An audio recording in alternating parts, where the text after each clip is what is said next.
Hello everyone, আশা করি সবাই ভালো আছেন। সবাইকে স্পোর্টস স্টুডিওর পক্ষ থেকে শুভেচ্ছা জানিয়ে আজকে ক্রিকেট হিস্টোরির একটি পর্ব নিয়ে আসলাম। সেখানে মাহমুদুল্লাহ রিয়াদের ওয়ানডে ফরম্যাট নিয়ে একটু কথা বলবো, যিনি এখনও ওয়ানডে ফরম্যাটে কন্টিনিউ করতেছেন। তবে ওয়ানডে ফরম্যাটে এখন পর্যন্ত তিনি বাংলাদেশ টিমকে যা দিয়েছেন তা অসাধারণ।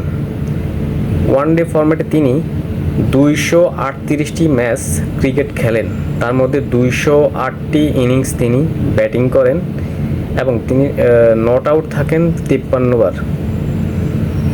তার টোটাল ওডিআই ওয়ানডে কেরিয়ারে রান হচ্ছে 5685, হাই স্কোর 128, অ্যাভারেজ 36.68, বল খেলেন তিনি 7316টি, স্ট্রাইক রেট 77.71, তিনি 100 করেন 4টি, 50 করেন 32টি এবং 4 মারেন 426টি এবং 6 মারেন 160টি। এখন আসেন আমরা আলোচনা করি তার ওয়ানডে ফরম্যাটের কেরিয়ার মধ্যে তার কোন সাইডটা ভালো। প্রথমত তিনি 53 বার নট আউট থাকেন, এটা একটি পজিটিভ। একটা প্লেয়ার 53 বার নট আউট থাকা 238টি ম্যাচের মধ্যে,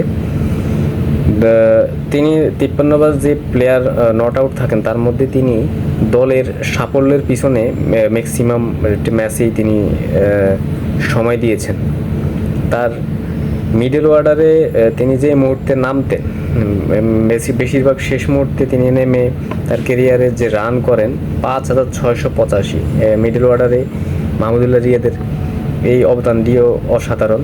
তার হাই স্কোর দেখার মতো, একবার হ্যান্ডসাম একটা ফিগার 128, অ্যাভারেজ 36.68। এটা আমরা মাহমুদুল্লাহ রিয়াদ থেকে আশা করতেই পারি। তার অ্যাভারেজ 36.68 হওয়াটা স্বাভাবিক। এই মানে তিনি যে মুহূর্তে নামেন এই মুহূর্তে 36 অ্যাভারেজটা একটা পারফেক্ট একটা অ্যাভারেজ এবং স্ট্রাইক রেট 77.71, এটাও ঠিক আছে একবারে। সিস্টেমেটিকলি তিনি 77.71 তিনি তার যে স্ট্রাইক রেট তার এটা ক্রিকেটের জন্য অসাধারণ। মিডল অর্ডারে তিনি যে সময়টা দিয়েছেন সেটা অসাধারণ। তিনি 6 মারায় পারদর্শী, তিনি 160টি 6 মারেন এবং 426টি 4, তিনি একজন ক্লাসিক প্লেয়ার, 426টি 4 মারেন। তার কেরিয়ারে 50-এর ঝুলি হচ্ছে 32টি। সব কিছু মিলে মাহমুদুল্লাহ রিয়াদ ওয়ানডে ফরম্যাট তিনি সাফল্যের সাথে খেলে যাচ্ছেন এবং আরও হয়তো আগামী ওয়ার্ল্ড কাপ পর্যন্ত তার যদি ফিটনেস সব কিছু ভালো থাকে তাহলে তিনি দলকে আরও দিবেন। আমরা আশা করব তিনি বাংলাদেশ দলকে আরও সামনের দিকে এগিয়ে নিয়ে যাওয়ার জন্য ভূমিকা রাখবেন। সবাই ভালো থাকবেন। আসসালামু আলাইকুম।